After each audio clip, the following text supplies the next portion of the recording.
Now to the crisis in the Ukraine. Efforts by Secretary of State John Kerry and his Russian counterpart to find a diplomatic solution appeared to fail yesterday.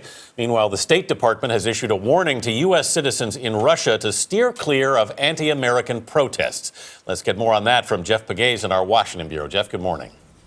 Good morning, Anthony and Vanita. U.S. officials were hoping diplomacy would lead the Russians to call off Sunday's referendum in Crimea, an effort backed and the U.S. believes orchestrated by Moscow to get the region to secede from Ukraine. But on Friday, U.S. Secretary of State John Kerry walked away empty-handed, so this referendum goes forward, only adding to the tension in that region. On Friday, U.S. officials called negotiations with Russian diplomats disappointing, and President Obama vowed a united front moving forward. The United States and Europe stand united, not only in its message about Ukrainian sovereignty, but also that there will be consequences if, in fact, that sovereignty continues to be violated.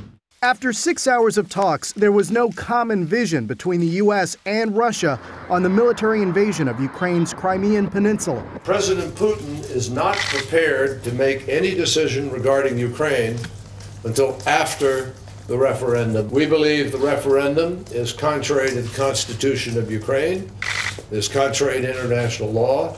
The Russian-backed referendum is scheduled for Sunday. Residents of Crimea will decide whether to secede from Ukraine and join Russia. The pending vote has heightened tensions in the region, prompting Ukrainian forces to prepare for the worst.